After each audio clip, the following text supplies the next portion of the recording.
on est sur Hasparren, au cœur du Pays Basque. C'est une maison qui a été construite en début des années 70, style néoclassique, qui était à la base une maison pour une famille nombreuse. Ils avaient 7 ou 8 enfants. Donc on a essayé de reconstruire un peu à l'identique le jardin qui était légèrement à l'abandon pour créer un peu une atmosphère, un petit havre de paix, calme.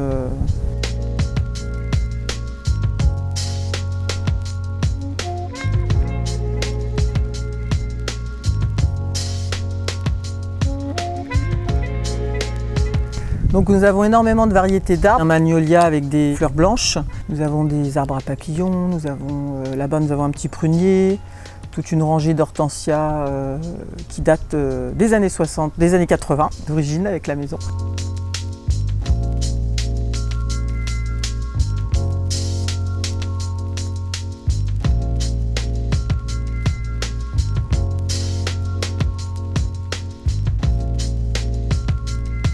En fait, là, de par la pente, nous n'avions que le gazon et c'est un peu, au visu, c'est un peu triste. Donc c'est pour ça que nous avons créé ces escaliers pour essayer de donner une dynamique au jardin et avec des variétés plantes vertes et des fleurs pour varier au niveau des saisons, la floraison et les couleurs. Les rosiers se renouvellent beaucoup, mais par exemple les boules de neige ou l'arbre à papillons, c'est quand même assez ponctuel dans l'année.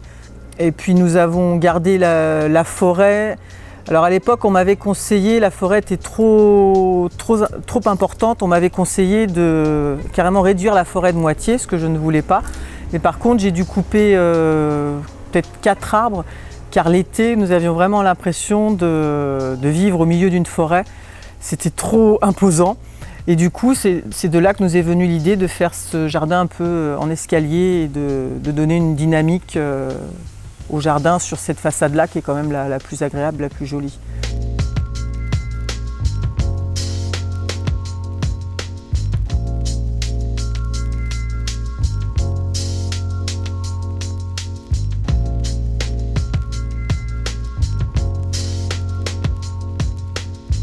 Alors la forêt, à la base, il y avait une table en pierre mais qui avait été mal conçue, qui était trop basse.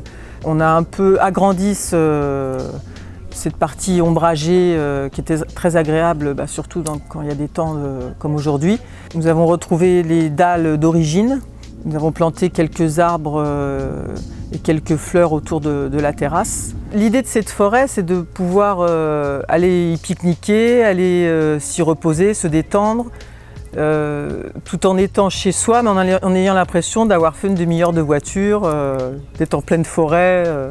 C'est un peu le principe.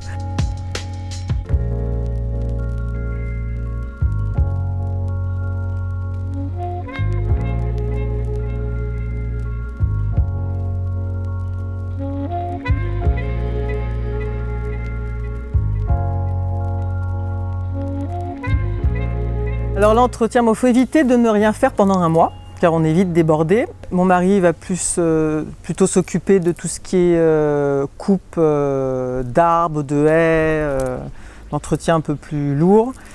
Moi, je vais faire tout ce qui est taille des arbustes, des fleurs, le gazon, mon mari également. C'est vrai que c'est très agréable, vous travaillez 2 heures dans le jardin, tout de suite les oiseaux viennent picorer les petits vers.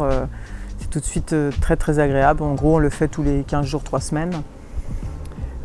Et la forêt, nous la coupons, nous taillons 2-3 fois par an. Nous faisons des chemins entre deux de façon à faire des petits parcours au travers de la forêt. Ça fait un peu des sentiers botaniques en aboutissant sur la table en pierre en contrebas.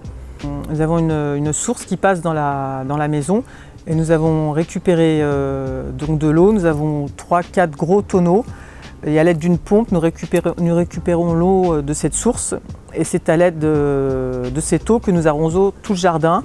Donc cette eau, en fait, même quand on est en période de canicule ou autre, nous n'utilisons jamais l'eau du robinet. Même pour la fontaine, j'utilise que l'eau de source, le potager également. Et nous avons quelques centaines de litres d'eau quand même. En plus, elle n'est pas traitée, elle est vraiment pure.